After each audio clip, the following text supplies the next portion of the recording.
Howdy, folks. We are back. We are back up and running. Got to apologize for not having much of anything in the way of content for the last few months, but you know, life happens, and sometimes you just got to do what you got to do.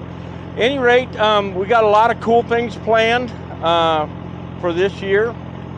We're going to be finishing up Chuck's Jeep. Hopefully, going to be doing some work on a couple of the other 151s that we have, and keeping private parts here maintained. And then probably doing some work on the 1009 and maybe a little bit on the ambulance over there. So we're also going to be covering all but one of the Bora races this year. We also have our camp reserved and everything for the spring meet for the MVCC down in Plymouth. We're going to be there for 5 days this year. So stick around and we'll show you a little bit of what we got happening.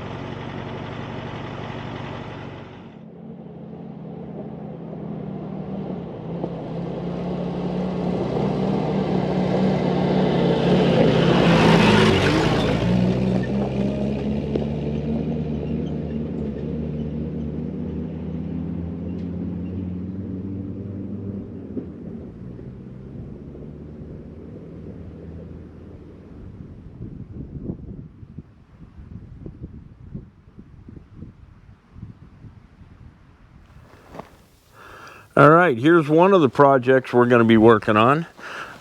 This is Chuck's mule. You've seen him. You've seen the mule on some of the videos here. So we're going to be basically installing, getting the battery installed on it and tied down properly, and getting it ready for to go up for sale down at the MVCC meet in Plymouth in April. So that's going to be one of the projects we're going to be working on.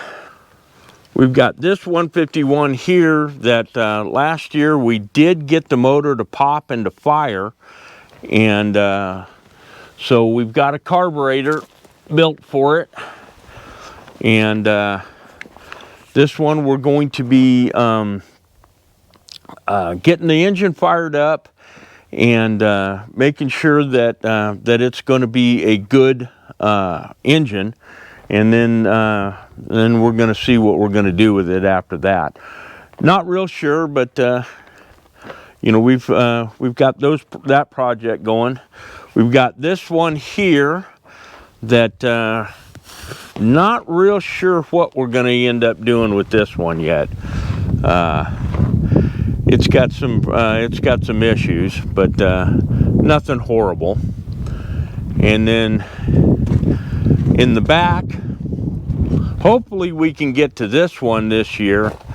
This one is a 1961 M151 straight, and we're going to be pulling this big old nasty bumper off of it, pulling the stainless steel top off of it, and getting it running and driving.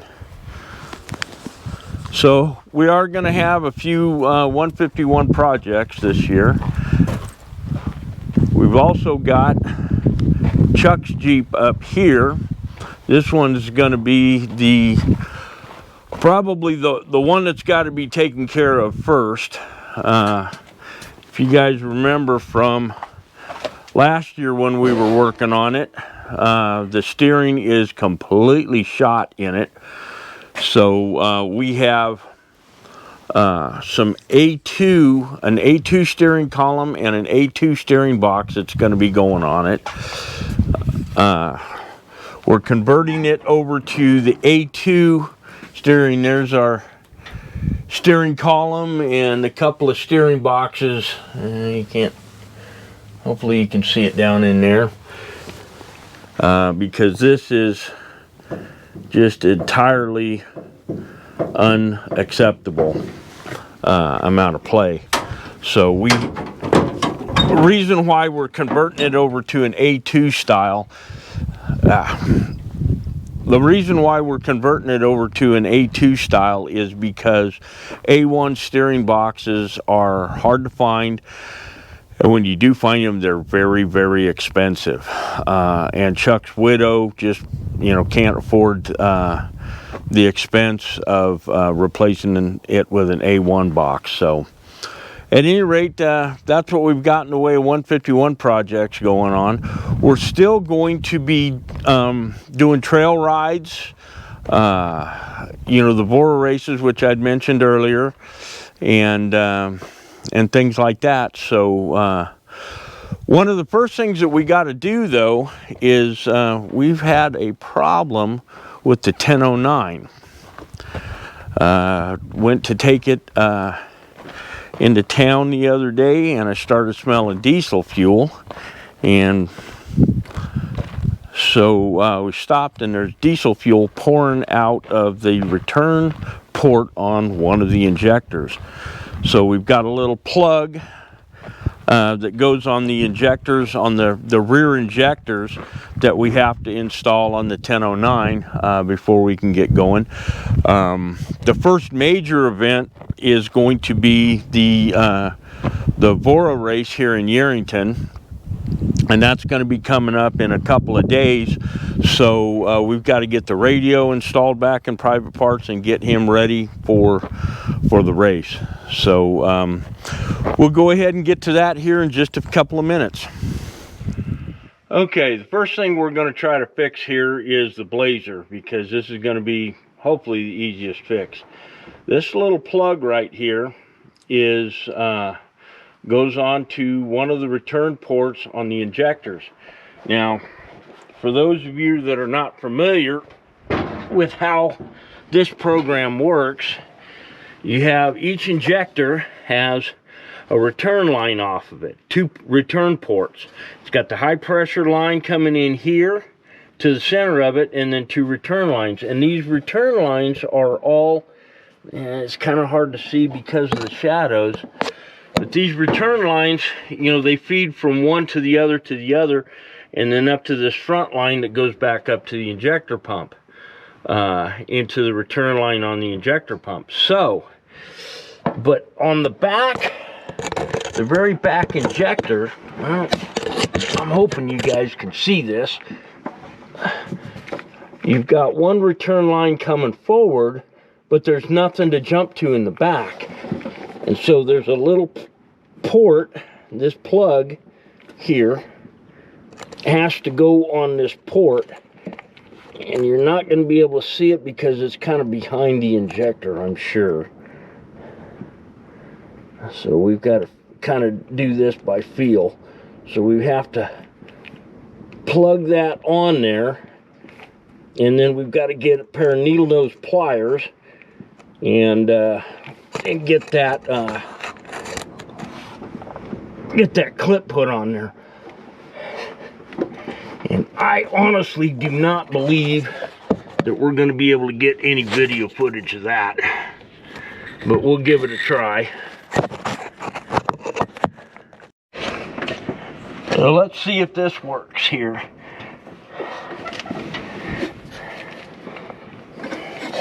I'm having to do all of this by feel.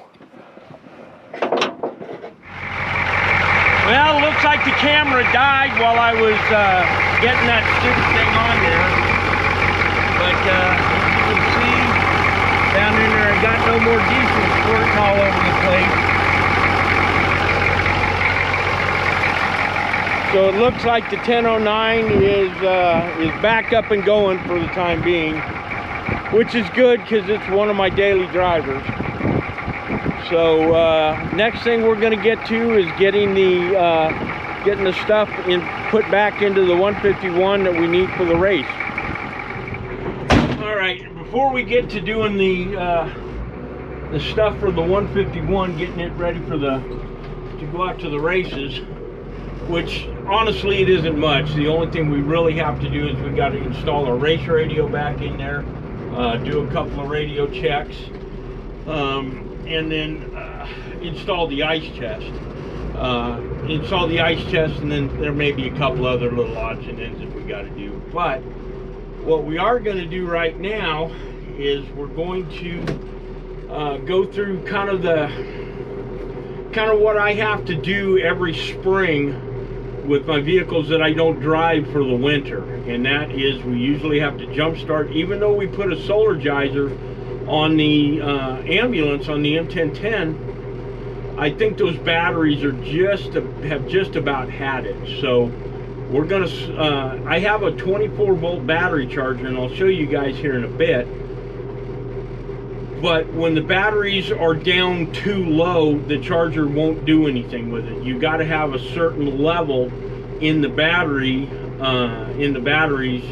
to go ahead and make it work. So at any rate, we're going to go ahead and get slave cables. We're going to get the ambulance slaved off of the 1009. I'll show you how that whole program works, and we'll get the ambulance fired up. We'll get it running, get a little bit of a charge in the batteries, and then I'll show you that battery charger.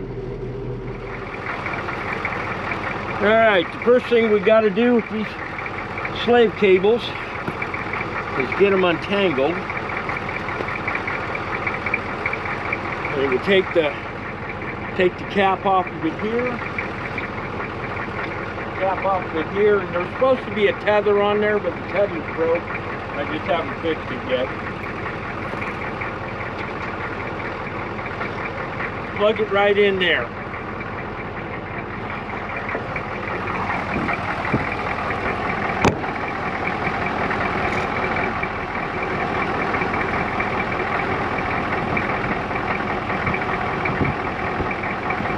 Then we're going to take this into here. Same thing.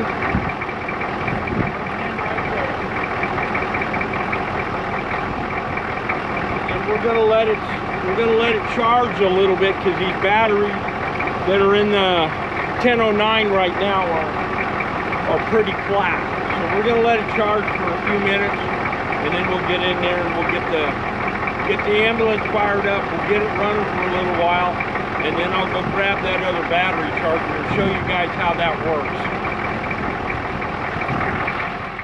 All right, we've let it charge up for a little bit, so let's go ahead and see if she'll fire up. Turn it on. Let the glow plug light do its thing.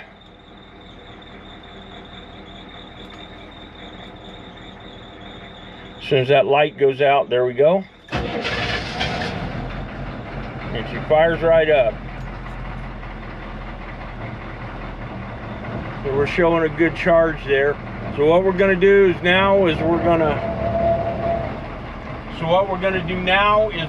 to go and pull the slave cables off, let the ambulance just kind of run and charge the batteries on its own for a little while. That should get enough of a charge into it that we can throw the battery charger on that and let it pull it back up and top it off to where it's supposed to be.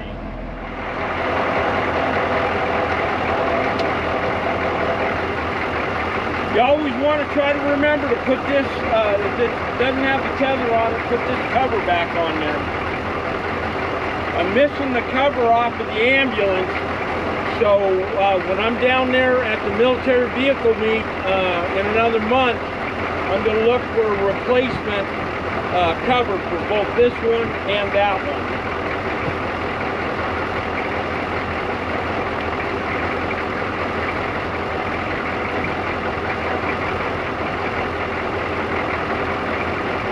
I usually keep these in the ambulance.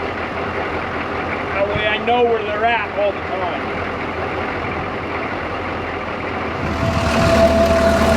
time. Okay, we've had the ambulance running for about a half an hour, so it should have a little bit of a charge in the system. So we're going to shut it off.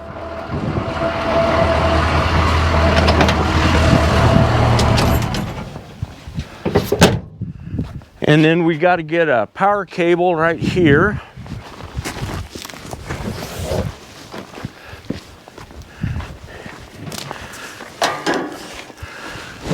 And then we have this.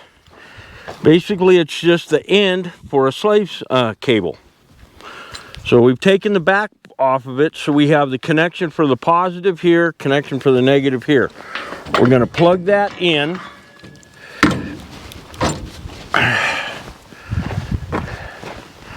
And then we are going to grab our little battery charger.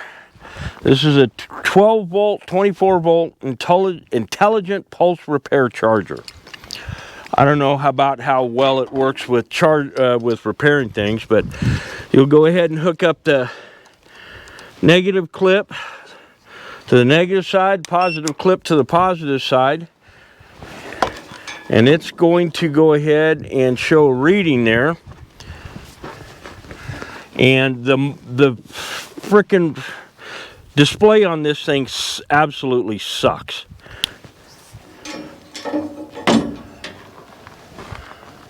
But let's see if we can get something. Once the sun goes down, we'll be able to see it pretty well. But it's going to go ahead, and it's looking like it's about 20% right now. And so it's going to go ahead and charge it until it's up to 100%. So that's kind of what I like, using that NATO slave receptacle there. And actually what my plans was to put some heavier duty battery cables up in there going to another charger. But this one here seems to work pretty well. It charges, I think, up to about 8 or 10 amps. And so, but it's computer controlled, so it'll taper it down when it needs to. So now all we got to do is sit and wait until it's done. Okay, well, I didn't show putting this stuff in because honestly there wasn't a whole heck of a lot to do. But for those of you who are unfamiliar with the channel, this is the stuff I normally carry on any my trail rides. I've got a bag there that's got an electric impact in it, and down inside there is a recovery rope. That box there is full of spare parts. I've got my Yeti cooler, and it is strapped down. You can see it's got straps on it holding it down. This is for the race. We have a BTEC, I think it's a 50 or UV50X2, and it is powered by a standalone battery. These things are very sensitive to voltage, and they're 12 volts, and they don't like it when you hook it up to just one 12 volt battery on a 24 volt system. So in order to eliminate that, I have to find a 24 down to 12 volt reducer that'll handle the amperage of the radio. So at any rate, I think that's about it for this video. The next one should be the Vora race, and then we hopefully will get back into a regular one video a week. If we get enough stuff going, we get enough followers to justify doing more than one a week, then we'll go ahead and crank that up. So at any rate, I want to thank you again for watching, and remember, please like, share, and subscribe, and we'll see you on the next one. Thanks again.